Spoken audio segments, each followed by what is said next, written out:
أعوذ بالله من الشيطان الرجيم بسم الله الرحمن الرحيم. அல்லாஹ்வின் அருள் கொண்டு அல் குர்ஆனின் ஒளி உங்கள் இதயங்களை பவளமாக மாற்றட்டும் இன்ஷா அல்லாஹ். நூருல் குர்ஆன் ஒஃபிஷியல் யூடியூப் சேனலூடாக உங்களுக்கு சலாத்தை தெரிவித்துக் கொள்கின்றேன். அஸ்ஸலாமு அலைக்கும் வரஹ்மத்துல்லாஹி வபரகாத்துஹு. நிச்சயமாக என்னுடைய பதிவுகள் அனைத்தும் எனக்கே முதல் நினைவூட்டல். இன்றைக்கான பதிவில் மாதவிடாய் சட்டங்கள் பற்றி தெரிந்து கொள்வோம். முதலாவதாக ஹைல் அப்படியென்றால் என்ன என்று தெரிந்து கொள்வோம். மாதவிடாய் அப்படியென்றது ஒவ்வொரு பெண்களுக்கும் ஒவ்வொரு மாதமும் இயற்கையாக குறிப்பிட்ட நாட்களில் வெளியாகக்கூடிய குருதியைத்தான் மாதவிடாய் அப்படின்னு சொல்வோம். இஸ்லாமிய மார்க்கத்தில் இதற்கு ஹைல் என்று கூறப்பட்டுள்ளது. பொதுவாக நம் மார்க்கத்தில் மாதவிடாய் ஏற்பட்டுள்ள பெண்கள் 4 காரியங்களை செய்வதை விட்டும் தவிர்ந்து கொள்ள வேண்டும். எப்போது அவர்களுக்கு மாதவிடாயினுடைய காலம் முடிகின்றதோ அதன் பிறகு அவர்களுக்கு அந்த 4 காரியங்களையும் செய்வதற்கு அனுமதி உள்ளது. அவற்றில் ஒன்று தொழுவது. இதை பற்றி ஆயிஷா ரலியல்லாஹு தஆலா அன்ஹா அவங்க கூறியதாவது, மாதவிடாய் ஏற்படும் போது தொழுகையை விட்டு விடு, மாதவிடாய் நின்ற பின்பு குளித்து விட்டு தொழுது கொள் என நபி ஸல்லல்லாஹு அலைஹி வஸல்லம் அவர்கள் கூறினார்கள். நூல் புகாரியில் இது குறிப்பிடப்பட்டுள்ளது. இரண்டாவது, நோன்பு நோட்பது கூடாது. மாதவிடாயினுடைய காலங்களில் நோன்பு நோட்பதை விட்டுவிடணும். இன்ஷா அல்லாஹ் கடமையான நோன்புகளை நாம் விட்டிருந்தோம் அப்படி என்றால் மாதவிடாய் காலங்கள் முடிந்த பிறகு அந்த நோன்பை நாம் கலா செய்து கொள்ளணும்.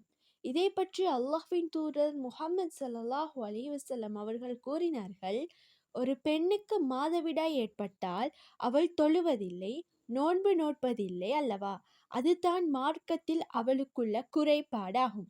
இந்த ஹதீஸை அறிவிப்பவர் அபு சயீத் அல் குத்ரி ரலியல்லாஹு அவர்கள். இது புகாரி ஹதீஸ் கிரந்தத்தில் பதியப்பட்டுள்ளது. மூன்றாவது, தவாப் செய்வது கூடாது. இதை பற்றிய ஒரு நிகழ்வை இங்கு குறிப்பிடுகின்றேன். நாங்கள் ஹஜ் செய்வதற்காக மதீனாவில் இருந்து புறப்பட்டு சென்றோம். மக்காவை அடுத்து உள்ள ஸரீஃப் என்ற இடத்தை அடைந்ததும் எனக்கு மாதவிடாய் ஏற்பட்டது. அப்போது நபி ஸல்லல்லாஹு அலைஹி வஸல்லம் அவர்கள் நான் இருந்த இடத்திற்கு வந்தார்கள். அழுது கொண்டிருந்த என்னை பார்த்து, உனக்கு என்ன மாதவிடாய் ஏற்பட்டுள்ளதா என்று வினவினார்கள்.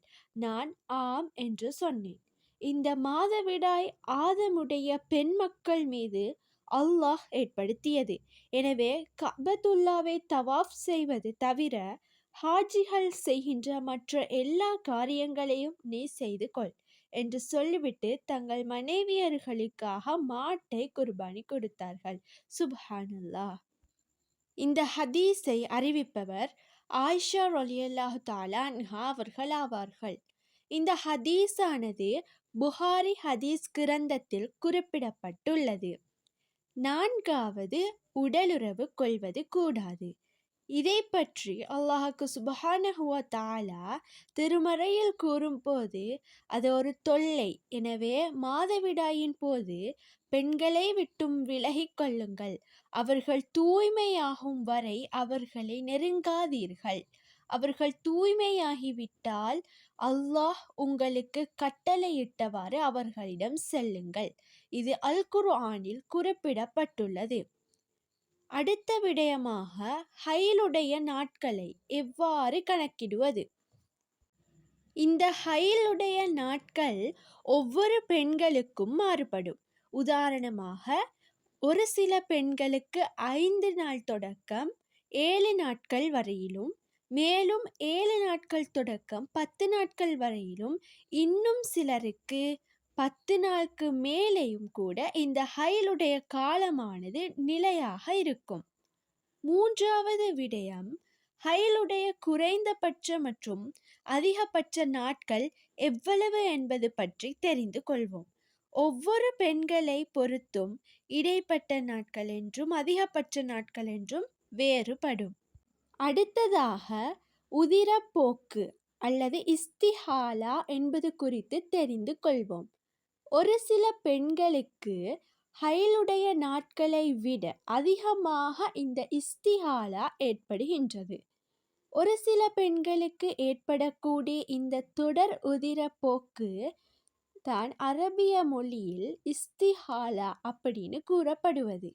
உதாரணமாக, ஒரு பெண்ணுக்கு ஹைலுடைய நாட்கள் அப்படிங்கிறது ஒரு 4 நாட்களாகவோ இல்லாவிட்டால் 8 நாட்களாகவோ இருக்கும் வழமையாக.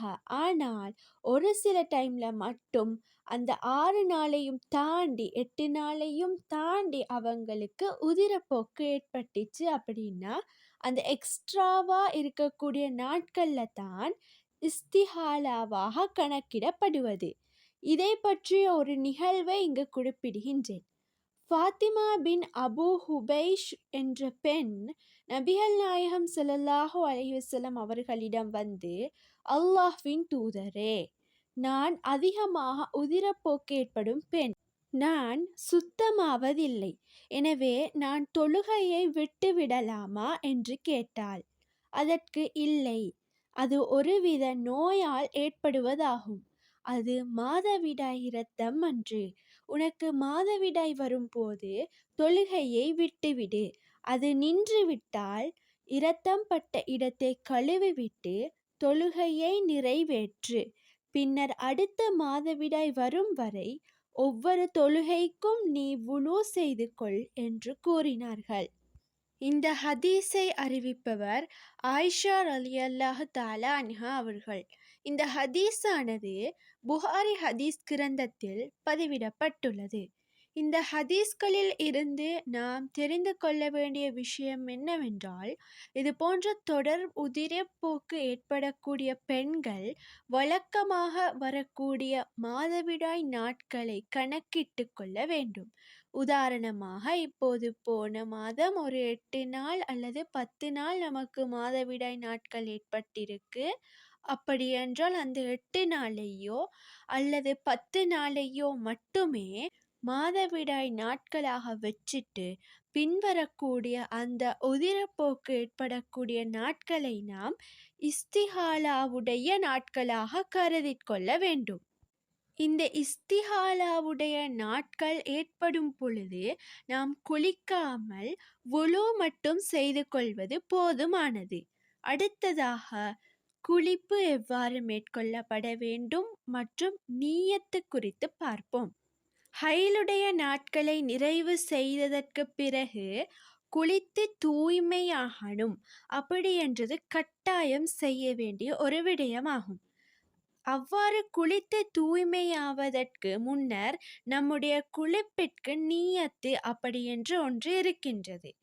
குளிப்பினுடைய நீயத்தை பொறுத்தவரையிலும் இந்த குறிப்பிட்ட துஆவையோ அல்லது அல் குர்ஆன் ஆயத்துக்களையோ கட்டாயமாக ஓத வேண்டும் அப்படி என்று எந்த ஒரு சஹீஹான ஹதீஸ்களிலோ குறிப்பிடப்படவில்லை அல்லது அல் குர்ஆனிலோ இடம்பெறவில்லை. பொதுவாக நாம் தொழும் போதும் வுலு செய்யும் போதும் எவ்வாறு மனதில் நாம் நிய்யத்து செய்வோமோ அதே மாதிரி நாம் குளிக்கும் போதும் நிய்யத்து செய்வது கடமையான விஷயமாக இருக்கு. உதாரணமாக, இப்போது ஹைலுடைய நாட்கள் முடிஞ்சு தூய்மையாக போறோம். அப்படியென்றால் மனதளவில் அசுத்தத்தை நீக்கி சுத்தமாவதற்காக வேண்டி நிய்யத்து செய்து வுலு செய்து குளிக்கின்றேன் அப்படி என்று வுலு செய்ய ஆரம்பித்து நம்முடைய தூய்மையாகின்ற விஷயத்தை தொடங்க வேணும். அடுத்ததாக, மாதவிடாய் முடிந்தது குளிக்கும் முறைகள் பற்றிய விளக்கத்தை பெற்றுக்கொள்வோம். கடமையான குளிப்பை நிறைவேற்றுவதற்கு முன்னால் நாம் எவ்வாறு தொழுகைக்காக வுலு செய்வோமோ அதுபோல 3 முறை நம்முடைய 2 கைகளையும் கழுவ வேண்டும். அதன் பின் நம்முடைய அந்தரங்க பாகங்களையும் கழுவ வேண்டும். அதன் பின்னர் தொழுகைக்கு வுலு செய்வது போல நாம் வழமையாக நியத்து செய்து கொள்ள வேண்டும். அதன் பின்னர் 3 முறை தண்ணீர் ஊற்றி சுத்தம் செய்து கொள்ள வேண்டும். குளிக்கும் போது வலது பக்கத்தில் இருந்து தண்ணீர் ஊற்ற வேண்டும். ஆண்களும் சரி பெண்களும் சரி கடமையான குளிப்பை நிறைவேற்ற வேண்டும் என்று நபிகள் நாயகம் ஸல்லல்லாஹு அலைஹி வஸல்லம் அவர்கள் கூறியுள்ளார்கள். மேலும் நபி ஸல்லல்லாஹு அலைஹி வஸல்லம் அவர்கள் கடுமையான குளிப்பினை நிறைவேற்றும் போது இரு கைகளையும் கழுவிவிட்டு தொழுகைக்கு செல்லுவது போல வுலு செய்வார்கள். இந்த ஹதீஸை அறிவிப்பவர் ஆயிஷா ரலியல்லாஹு அன்ஹா அவர்கள். நூல் முஸ்லிமில் பதியப்பட்டுள்ளது. அடுத்த விடயமாக, ஹைலுடைய நாட்களை நாம் என்ன மாதிரியான அமல்கள் செய்யலாம் என்பது குறித்து தெளிவினை பெற்றுக்கொள்வோம். ஹைலுடைய காலங்களில் குர்ஆன் ஓதுவது, தொழுவது மற்றும் நோன்பு நோற்பது போன்ற அமல்களை செய்யக்கூடாது. அதை தவிர்த்து திக்ருகள் மற்றும் தஸ்பீஹ் செய்வது, இன்னும் சிறிய பெரிய துஆக்கள் ஓதுவது, இஅ்திகாஃப் இருப்பது, இது போன்ற நல்ல செயல்களில் நாம் ஈடுபடுத்திக் கொள்வதன் மூலமாக மாதவிடாய் காலங்களில் சிறிய பெரிய நன்மைகளையும் வென்றெடுக்க முடியும் இன்ஷா அல்லாஹ். மேலும் இந்த ஹைலுடைய காலங்களில் நிறைய அறியாமையான விஷயங்களை நம்மால் கண்கூடாக பார்க்கலாம். உதாரணமாக, ஹைலுடைய காலங்களில் நகம் வெட்டக்கூடாது, தேவையற்ற ரோமங்களை நீக்கக்கூடாது, துஆக்கள் சொல்லி குளிச்சா மட்டும்தான் நம்முடைய குளிப்பு ஏற்றுக்கொள்ளப்படும், இந்த மாதிரியான நிறைய விஷயங்களை பார்க்க முடியுமாக இருக்கின்றது. இவைகள் இட்டுக்கட்டப்பட்ட விஷயங்களாகத்தான் இன்றைக்கு வரையிலும் இருக்கு. இவைகள் எதற்குமே சஹீஹான ஆதாரங்கள் கிடையாது. மேலே கூறப்பட்ட அத்தனை விடயங்களுக்கூடாகவும் மாதவிடாய் மற்றும் அதனுடைய சட்டங்கள் அனைத்தையுமே திட்டத் தெளிவான மற்றும் முழுமையான விளக்கத்தையும் பெற்றுக்கொள்ள முடியுமாக இருக்கும் என நம்புகின்றேன். மேலும் மாதவிடாய் குறித்து உங்களிடம் உள்ள சந்தேகங்களையும் கமெண்டில் கேட்கலாம். இது பற்றி தெரியாதவர்களுக்கும் இதனை ஷேர் செய்து நன்மையினை பெற்றுக்கொள்ளுங்கள். அல்லாஹ்க்கு சுப்ஹானஹு வ தஆலா நம் அனைவரினதும் பாவங்களை மன்னித்து நற்கிருபை செய்வானாக. மேலும் இஸ்லாம் கூறும் சட்ட திட்டங்களை ஏற்று நடப்பதற்கான நல்ல அறிவையும் நம் அனைவருக்கும் தருவானாக. ஆமீன் ஆமீன் யா ரப்பல் ஆலமீன். உண்மையான அறிவை தேடும் வழி அல் குர்ஆன் ஆகும். உங்கள் ஆதரவுகளுக்கு ஜஸாக்கல்லாஹ் ஹைரன். தொடர்ந்தும் எம்முடன் பயணியுங்கள். அஸ்ஸலாமு அலைக்கும் வரஹ்மத்துல்லாஹி வபரகாத்துஹு.